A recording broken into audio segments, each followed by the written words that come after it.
ابراہیم علیہ السلام سے جب پوچھا گیا کہ آپ نے کیا چاہتے ہیں تو آپ نے فرشتوں سے کہا تو میں سیر کرنا چاہتا ہوں آسمانوں کی سیر کرنا چاہتا ہوں۔ اللہ کے فرشتے آ گئے، حضرت ابراہیم علیہ السلام کو آسمانوں کی سیر کروائی۔ لیکن آپ نے دیکھا ایک جگہ پر کسی کو آسمان سے زیر نیچے دیکھا تو کوئی آدمی اللہ کی نافرمانی کر رہا تھا، گناہ کر رہا تھا،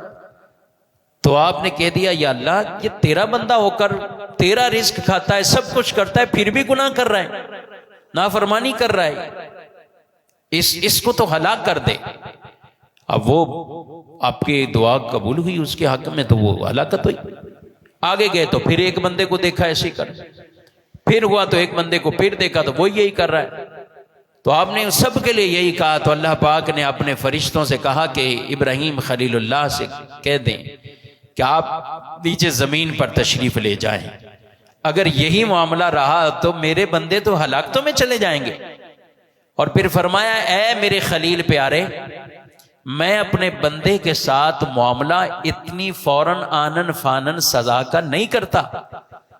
اگر میرا بندہ کوئی گناہ کر لیتا ہے، اللہ رب کی شان کریمی اور رحیمی دیکھیے، فرمایا گناہ کر لیتا ہے تو میں اسے فوراً سزا نہیں دیتا، اسے موقع اور مہلت دیتا ہوں،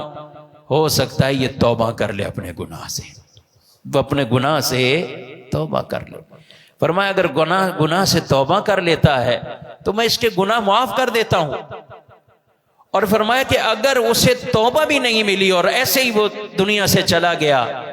تو رب کی پھر بھی شان کریمی یہ ہے، سبحان اللہ، فرماتا ہے کہ میں اس کی اولاد میں سے دیکھتا ہوں، اگر اس کی اولاد نیک کام کی طرف ہے تو اس کی بدولت، ان کے بچوں کی بدولت میں ان کے والد کو وہ سزا نہیں دیتا بلکہ اس کے گناہ بخش دیتا ہوں۔ اولاد اچھی تو والد کو فائدہ، فرمایا یہ کرتا ہوں، اور اگر یہ بھی معاملہ نہ ہو تو پھر ان کا معاملہ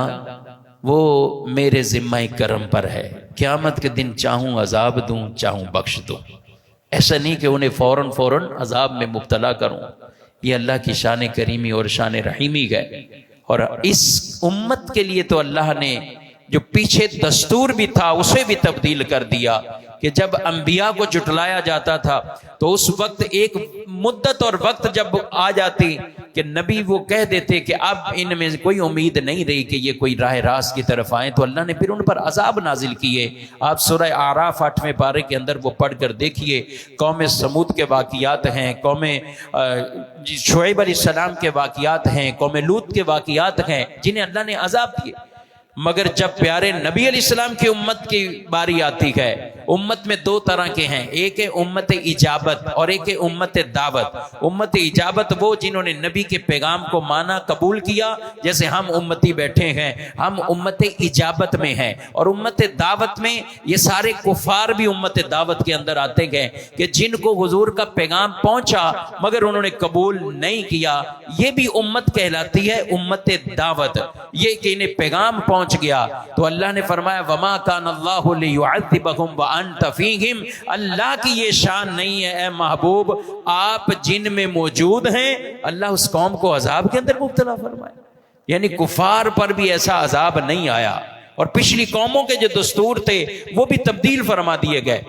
اب حضرت ابراہیم علیہ السلام کو کہا کہ آپ نیچے تشریف لے جائیں، آپ آسمانوں سے نیچے آ گئے، یعنی ان کی معراج ہے۔